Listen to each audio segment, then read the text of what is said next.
Additional funding for the Maddy Report made possible by a grant from The Wonderful Company, harvesting health and happiness around the world. From the California Channel at the state capitol and the Maddy Institute, it's the Maddy Report with Executive Director of the Maddy Institute, Mark Keppler.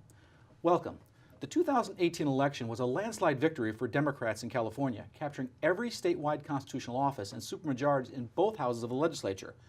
What are they going to do with this political opportunity? We're going to ask two newly elected state senators who helped create the Democratic supermajority in California, State Senator Caballero from D-Salinas and State Senator Melissa Hurtado from Sanger. Welcome to the Maddy Report. So, Senator Caballero, let me start with you first. Education, big expense in the state budget, growing concern that maybe California schools at all levels aren't producing the number of students that we need to compete in the global economy. Is this an issue that requires more or less state action? It actually requires more state action. I think there's some great opportunities to make some major investments, but the number one priority in my mind is early childhood education. What we know is that the brain develops fully of a young baby by the age of 3, and so early childhood education is critically important for the success of our students. Pre-K, important? Absolutely, and just to give you a little bit more insight into Senate District 14, we have communities still that have a shortage of teachers, so we definitely need more investment in the Central Valley and Senate District 14 for teachers, to make sure that we don't have that shortage anymore, but also high schools. And I know this community of Lamont doesn't have a high school, and those are the things that we need to be looking at as well. Yeah, and teachers, you're seeing these strikes all over the country. Teacher pay is a big issue. Let me switch to another gear here, because we're going to go through a lot of topics pretty fast. So, Senator Todd, I'm going to ask you about health care coverage for Californians. A lot of people are now covered that weren't covered in the past, but still there's a large segment, I want to say 3 million people that still are uncovered. A lot of those are undocumented. Who would you target, and how much would it cost to cover everyone for health care? Well, currently 93% of Californians are covered by some sort of health coverage. And, for me, it's a matter of where the money is coming from in order to expand healthcare. But I think in the Central Valley, we really need to start having the discussion of access to hospitals, access to health centers, and the shortage of doctors. Right. There's just so much more to it than just healthcare for all or coverage for all. We in the Central Valley need health centers, hospitals, right. If you have insurance but you don't have a doctor to go see, that's right. A problem. That's a big issue in the Valley, right? That's right, absolutely. Senator Caballero, let me ask you this. Immigration, we're going to switch gears fast here. That's predominantly a federal issue. Does the state have any role here? Well, the state has taken a very large leadership role. We do have a role, and the reason is because our economic security depends on us having a good, healthy workforce. Immigrants have been key to helping us to deliver a whole bunch of services, whether they be in the service industry or in the agricultural industry, which is what we're concerned about. In construction. Sure. And so the more that we can protect immigrants and have them feel like they're part of the community, the better and safer our communities are going to be. So we've taken a very active role. Senator Hurtado, you want to add anything to that? I absolutely agree with Senator Caballero. Absolutely, right. Okay. Well, let me ask you this, Senator Hurtado. Public safety, another big issue. Crime and police and fire and all of that stuff when it comes to public safety. What specific legislative actions would you like to see done to address those issues? Arrests are down, right? Fires are up. What do you want to see done in public safety? So in Senate District 14, one of the things that I did last year, I did ride-alongs with different police departments. I tried to do one with every police department that in each city of the district, but I did a total of 10, and it taught me a lot about the needs for public safety, the public safety needs of the district. I think we need more investment in that area. We just haven't really looked at it. More police officers, more preventive programs. We need more police officers. We have growing communities that need updates and upgrades to the departments, both for police and for fire. The same is true with our county jails, and we don't have Yeah, county jails have taken on a lot of responsibility since realignment. What do you like to see in public safety? Well, there is a real investment in infrastructure that's necessary. But I'll tell you, the big issue all over the state is fire and fire prevention and the ability for us actually to protect the life and liberty of people. We have 148 million dead or dying trees. That the bark beetle has devastated our forests. We need to get in, clear it out, and we need to take all of that fuel and use it for something. And so I'm a big supporter of biomass. Yeah, and some of the people talking about the situation is only going to get worse with climate change. That's right. So that's another issue. Let me ask you this, Senator Caballero. Unemployment rates, very low in the state. That's good news. However, the poverty rate is kind of high in California, particularly a problem in places like the San Joaquin Valley. What specific policies do you want to see the state enact to address poverty? Well, it's a two or threefold. First of all is we've invested in earned income tax credits, which is money going back into the pockets of hardworking families. We're going to look at that and try to expand it this year. There are other tax measures that are designed to put money back into people's pocket, but what people really want is a good job. And so investing in the areas, in the sectors where there's an opportunity for people to get a good job, be able to stay in the valley and contribute to their community is really important. Kind of comes full circle back to education. But Absolutely. One of the parts of poverty, one of the drivers is housing costs. Yes. Anything we can do, Senator Hurtado, about housing costs in California? I think there's a lot that we can do, and we need to come together and work on that and figure it out.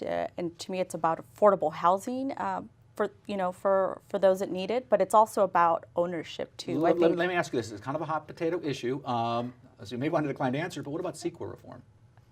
I'm on board with that. I think How do you feel about that? I am too. I have a couple of bills that I'm going to be working on. I think some Republicans might be willing to work with you on that. I think so. I think Senator Caballero and I have a lot in common. Well, there you go. Well, up next, we're going to get the Republican position on those issues. That conversation in a moment. This is the Maddy Report. Welcome back. I'm Mark Keppler with the Maddy Institute. Republicans are in a bit of a tough spot. Not only do Democrats hold every constitutional statewide office, they also hold supermajorities in both houses of the California legislature. Given that political reality, what can Republicans do to effectuate public policy? Our guest is one of the few newly elected Republicans, State Senator Andreas Borgeas from Fresno. Welcome to the Maddy Report. It's great to be on the show. This is my first time. Thank you for the invitation. Thank you for being here. So we're going to zip through a lot of topics. So let's talk about education, biggest part of the state budget. Are there any education issues that Republicans might be able to find some support with moderate Democrats to get something done? Certainly. I think one of the most important priorities that I think that I have and others I believe should have as well, coming from the Republican parties, is making certain that we have a healthy degree of pragmatism with which we're approaching the job, and finding the common denominators that certainly exist amongst folks in the Valley and beyond, even with the other party. Build upon those common denominators. Okay, that's key in my opinion. One of the things that some Democrats have been talking about are increased transparency and accountability when it comes to local control funding formula.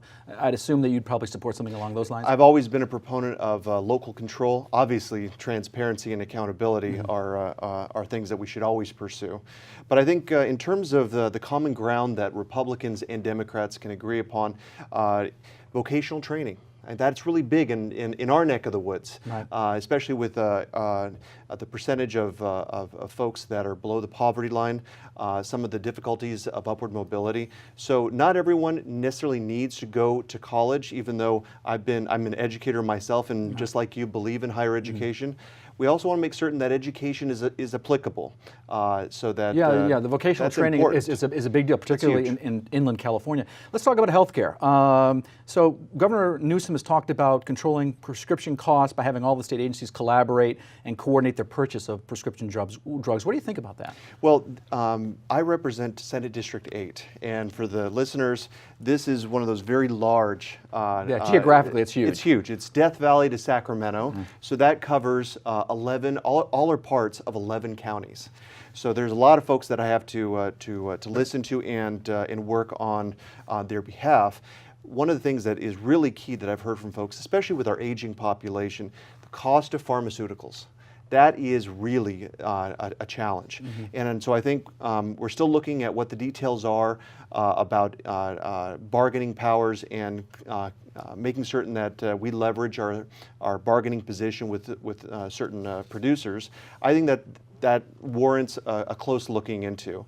I'm a little skeptical, however, of making certain that this is an automatic segue into single payer or universal coverage. Okay, one step at a time. Well, let's talk about immigration. It's a federal issue, but undocumented workers are really important for agriculture, construction, service sector. Absolutely. What's your kind of feeling about immigration issues in the state of California? What should or should not they be doing? Well, I think it's important that we, as California legislators, appreciate our role. And you're right, this is a federal issue, but these are our constituents that we have to work with every day. I've always been a big fan of making certain that we had strong work permit opportunities, because in the agricultural areas, in the service industries, you name it, we rely on this type of labor. Right. So we would encourage, obviously, comprehensive immigration reform. And I think what's important is that even though the Democrats have strong philosophical and policy differences with the leaders in Washington, that we not forget what we're fighting for. And finding that common ground and being constructive in that discussion is key. I want to ask you about crime and public safety issues. You think there are any criminal justice proposals that you've heard from the Democrats you might be able to support? Well, I think we need to go back and make certain that we revisit Prop 47 and 57. Simply reclassifying sentencing or crimes into different categories has not proven to be effective. So we've given the impression that the inmate population might go down, but I think if you talk to folks in law enforcement, as I have, by and large, they do not like Prop 47 and Prop 57. Yeah, the arrest rates have gone down. I think the statistic I read was 58% since 1990. But then the question is, how does public safety feel about that? And then there is some disagreement. Let me ask you this one last question. We've only got about 30 seconds left in the segment. A lot to cover. Poverty, all right? So the typical issue is they say, listen, the best poverty program is a job. Well, unemployment rates are really low. So what's the Republican approach to deal with poverty and wage inequality, or the stagnation of wages? Well, I think the California dream has been slipping away from a lot of folks for a long time. And we look at— Is that a housing issue? It's affordable. Yeah. Housing is a major component of that. But in Governor Newsom's State of the State address, I was very excited, encouraged to hear that he is wanting the legislature to put forward CEQA reform when it comes to housing. Here we go again. I guess we'll talk more about that later. So we're also going to talk about some other big issues confronting the state. That conversation in a moment. This is the Maddy Report. Welcome back. I'm Mark Keppler with the Maddy Institute. We're talking with newly elected Republican State Senator Andreas Borgeas from Fresno about some of the big issues confronting the state and the Valley. Water, that's a big issue, quantity and quality. Issue is probably nowhere bigger than in the San Joaquin Valley. Is there anything the Republicans have in terms of a water solution that could pass? Well, I think we understand that Governor Newsom has replaced the chairperson on the water board. That, I think, was a very strong signal that he was sending to the Valley. And we were very appreciative of that, because we think our water issues have been held up over there. But I think there are two items that are moving through the legislature right now, and I think both of them have opportunities. It's a matter of wordsmithing. Can you give me quickly what those two are? Well, I think one of them being proposed right now is a 2% reliable funding source out of the general fund for water infrastructure, water upgrades, storage, deliverables. Yeah, they lost that bond measure. That would have been $750 million for the Frying Kern Canal. But Frying Kern Canal should be a recipient project. The subsidence issues, all the infrastructure demands, clean drinking water for rural areas and in disadvantaged communities. These are key. Yeah, there's bipartisan. I think it's certain in terms of water quality. That's a big issue. Let's kind of flip to another issue: air quality. Big issue statewide. And that, probably again, maybe even a bigger issue for the San Joaquin Valley, which has some of the worst air in the nation.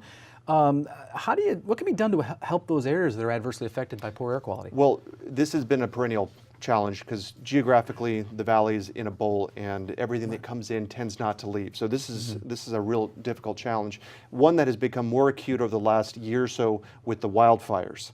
everything kind of settles into the valley. We've heard about multimodal transportation, but at the end of the day, we do not have the density of folks that live in the area that like a San Francisco or an LA. But, that's a really interesting. It's true. You need densities for multimodal, for rapid transit, those kinds of things. But does it have to do with the way we build in the valley? Do we need to go up instead of out? Do we need to go up instead of out? Build, higher density. So, well, I think first and foremost, we have a housing crisis. Right. We have to make certain that we drive the prices down so that they become more affordable. And one of the things that adds to that, of course, is CEQA reform, which is what I mentioned earlier. We're very excited about that. So increasing the stock that is available, whether it is out or up, I think is going to be key to making housing more affordable, dealing directly with poverty, et Yeah, cetera. I was reading something where it said that they're actually building twice as many homes in the valley they are on the coast. Unfortunately, a lot of those houses need to be built on the coast. That's where the real squeeze is on housing. We're going to a lot of things really quick here, so I'm going to zip through another one. Really easy issue, state budget. Some of the small little thing. Taxes, very volatile revenue structure in California. Is there a revenue neutral compromise that you think the Republicans could get behind to make the California tax structure, less volatile? Well, if you look at how the 1% of taxpayers accounts for the largest percentage in our tax base in terms of property taxes, we know that there's a profound imbalance. And this is something that has been troubling for some time. Now we're hearing about split rolls and how they want to undo, some folks want to undo the protections afforded under Prop 13. For commercial industrial property. For commercial. My concern, of course, is that if we do that, we are going to send a lot of small and medium-sized businesses out of California as we have been for some time. So I think this is going to be a tough one. Very big issue in 2020. Let me ask you one last question, and that is, Democrats have got these supermajorities we were talking about earlier. Frankly, little incentive to compromise. How do Republicans? I don't agree with that. Okay. In fact, I think from what I've experienced, and mind you, I'm a freshman. Idealistic. But I've come in with a healthy degree of pragmatism. What I'm noticing now is that because the supermajorities exist, that there are a lot of folks in the Democratic Party that are looking to find more centrist opportunities, to build coalitions, because their left flank tends to be more progressive. Right. And so working amongst the Central Valley legislators, Republicans and Democrats, we're all Central Valley. They used to call it a Valleycrat, and exactly. It really is. There's not a huge difference between a Valley Democrat sometimes and a moderate Republican. And Democrats are not monolithic. That's true. That's very true. Big difference between a Bay Area Democrat and a Valley Democrat. Yeah. We'll want to thank State Senator Andreas Borgeas for joining us. Up next, the Democratic response on these issues. That conversation in a moment. This is the Maddy Report. Welcome back. I'm Mark Keppler with the Maddy Institute. We're talking with two newly elected Democratic state senators, State Senator Ana Caballero from Salinas and State Senator Melissa Hurtado from Sanger. So, Senator Hurtado, I want to ask you about water. Big issue, not just in the state, but in the valley as well. What would you like to see the state do to address the issues of water quality and quantity? Well, we definitely need money for water quality and infrastructure, and making sure that we improve the infrastructure that we have already, like the Bryant Kern Canal. Right. There was some money in the water bond that didn't pass. That was like $750 million. It was going to be there to fix that. That money is it's not there. And that still has to be addressed. But it's extremely important, and we got to make sure that we find ways to get the money to. Yeah, one thing that people don't realize is that infrastructure, because of subsidence, it's cracking and sinking. That it doesn't, not enough water flows. Then it loses its efficiency and flow rate. So that's kind of important. What do you want to see done on water? Well, there's no question that we need resources in order to be able to clean up the contaminated water, and we need a process to be able to do it. We have 1 million people that, when they turn on their tap, are receiving water that they can't drink or bathe in. We got to take care of that immediately. Some of this, though, is nitrates is a big part of that problem. Part of that is it's legacy. Farmers have cleaned up their act, since long ago. Right. But we've got the legacy, the leftovers of nitrates. What do we do with that? Well, a big part of it is agriculture has to play as part of the solution. But we also have significant contamination of naturally occurring minerals, chromium-6, arsenic. We got to clean that up too. And so I think it's a partnership between the private industry and also the state. Yeah, and it really affects some of the towns in the valley, some of those poorer exactly towns. Right. It's amazing to think that they don't have clean drinking water, but that's the case. So, Senator Caballero, let me ask you this: air quality, big issue, in California. Again, bigger issue maybe in the valley.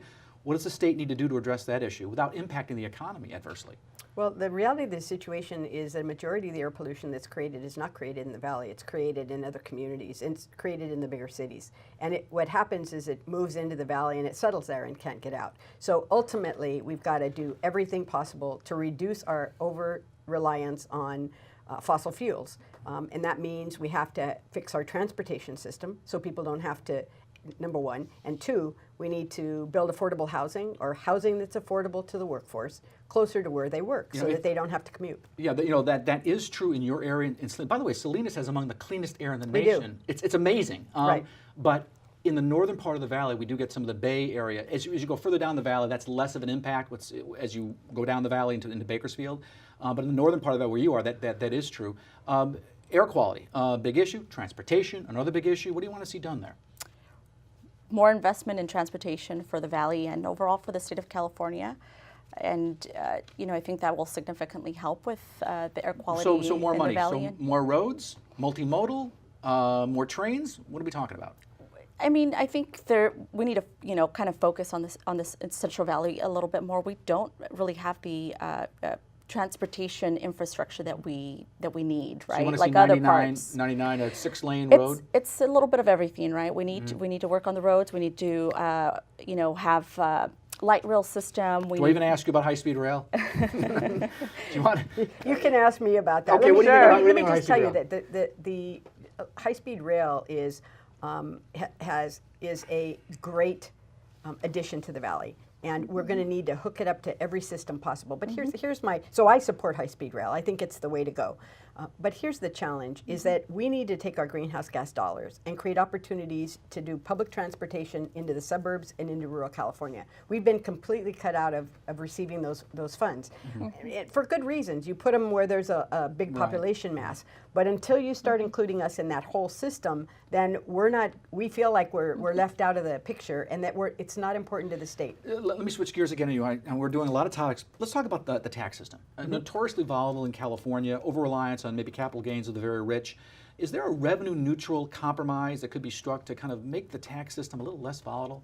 I think there probably is. It's going to be hard to reach because everybody takes advantage of the tax credits. That's that they mine. Can, Yeah, yes, don't attack and mine. they're used to it. They like Right, it. Anytime right. you make a change to the tax system, it's going to make people uncomfortable. But here's the challenge: is we have a bunch of tax credits for the business community, and quite frankly, it's not really clear exactly who gets it and how much they get. And I think we need to look at all of that, because some of our big corporations may be getting tax credits. You make an interesting point, and the LAO has actually done a report on tax credits, which I encourage people to take a look at the LAO reports or the PPIC or the state auditor. Got some interesting stuff there. Tax issues, compromise.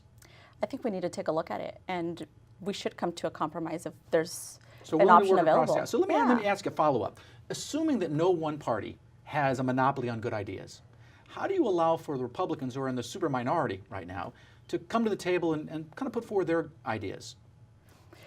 I feel like they should come. They should come no matter what. I mean, I think I personally have an open door policy, and if it's a good idea, it's a good idea. Let's work together and let's make it happen. But we need to make sure that it's not just 2 or 3, that we have a whole. What do you think about the idea that allowing for this loyal opposition, because they may have good ideas from time to time? I think it's really important, and quite frankly, in our region, we've started to meet on a bipartisan basis to talk about some of the priorities that we have for the district, so that we can work together on them. Well, that's really where I think we're going to get some successes. Well, that's encouraging. Yeah. We'll leave it on that note. I want to thank our guests, State Senator Caballero and State Senator Hurtado, and as well as State Senator Andreas Borgeas. If you want to stay current with state and local politics, you can log on to our website at maddyinstitute.com. This is Mark Keppler for the Maddy Report. Thanks for joining us.